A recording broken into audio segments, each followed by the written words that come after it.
Witness the rise of the Bright Lord!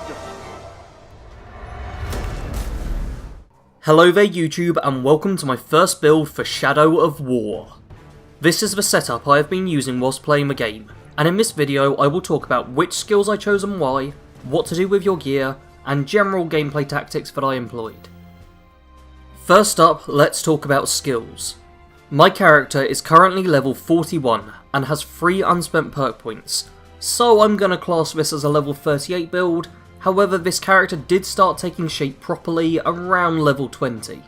What you'll immediately notice is that I'm relatively spread out with my skills, and this is a key part of a build: versatility and adaptability.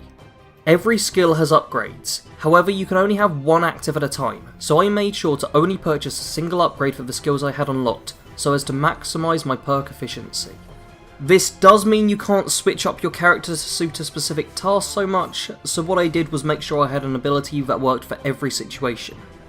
In the combat skill tree, the main skill that stood out to me was the perfect counter upgrade, Fatal Counter, which makes well-timed counters kill grunts. This lets you play on the defensive and thin out herds of orcs with relative safety, as you aren't leaving yourself open to attack. Additionally, Brutal Aggression doubles how much might you have, allowing for more executions, and the Adamant upgrade to Retaliation, which gives you an additional last chance attempt, are both great to have. Both of these skills are great for dealing with incredibly strong captains, who otherwise may be able to overpower you. In the Predator tree, you want to get Poison Tendril, to allow you to poison grog barrels from a distance, and Proximity Trigger, which lets you set up traps for orcs. This upgrade is a great one for when you want to deal with large groups of enemies without getting involved yourself, as you can just arm a Caragor cage, and as soon as some orcs walk by it, it will burst out and start eating them. The range skills I found most useful were Freeze Pin for keeping enemies in place, and Shadow Dominate, which is a fast way to catch up to fleeing captains and dominate them. The Wraith tree is going to help us with freezing orcs. Ice Storm is a great ability, which many of you will remember from a previous game simply as Wraith Stun. This lets you smack an enemy and turn them into ice, allowing for a flurry of devastating attacks, perfect for captains and defenders. I also had the Winter's Breath upgrade on Elven Light, meaning it also freezes enemies. However, this isn't essential for the build. In Mounted, the most important skill at your disposal is Cool Mount. This gives you instant access to a dominated Caragor, and I even decided I would upgrade this to a Dire Caragor. Shadow Mount is also great for dominating beasts from a distance, and Dragon Rider lets you ride on top of a Drake. This last one doesn't need any explanation as to why you'll want to get it.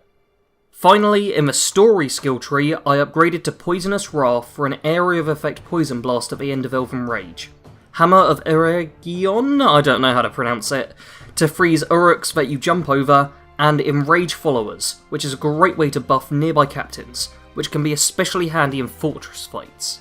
This last one does require you to be level 38 to unlock, so it's the final skill I went for. As a last point to add on, you can earn skill points outside of just leveling up, so make sure you're keeping an eye out for any challenges or missions that reward you with a skill point. With skills out of the way, we're now going to talk about gear, and this one will be a lot faster. What I've done here is simply gone with the best individual items I've come across, instead of worrying about getting a full legendary set. Some of the legendary bonuses are great, and I will be focusing on them in future builds, but for this one I decided to keep things simple and not suffer from using potentially lower level gear just to gain a legendary bonus. As for gems, I went with the Warrior Gem on my sword and bow in order to improve their damage, and a Life Gem on my dagger to take health from enemies. This ensures you can dish out plenty of damage, but still can get health back in a pinch. On my armour, I went with the Wealth Gem to increase my XP gain, and my cloak had a Life Gem for an increase to health. Finally, on the ring, I went with the Wealth Gem again, so that any captains I recruited gained some additional levels, ensuring that they would be plenty strong enough for whatever tasks I had in store for them. Now for the final section of this build, how to actually play it. The key to this build is being able to adapt to any situation in order to deal with anything that's thrown at you, hence having a large number of skills which do different things.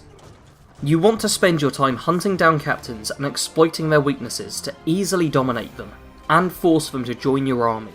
I tend to only recruit any captains that have no mortal weaknesses, and instead kill those ones, as they are not worthy to even serve the Bright Lord. By gathering intel on every captain in a region, you can quickly and easily mix up how you play to suit the encounter. Got a captain that doesn't like poison? Bring him over to a grog barrel that you can then safely poison from a distance. A heavily defensive captain not giving you an opening? Freeze the orc and go all out on the popsicle. The key is to use whatever is most effective on that particular enemy, and then either kill or dominate them depending on how useful they will be. When dealing with tricky missions, I suggest also starting off by going in sneaky, and dominating anyone up high, specifically archers, and then picking off any stragglers without getting detected. The biggest danger of death in Shadow of War seems to be when you're completely overwhelmed by orcs, so turn the tide in your favour by thinning their ranks and adding to your own. Obviously, you won't be able to start dominating until you've got to Act 2, so I would suggest treating the first act like a mix of practice and XP grinding.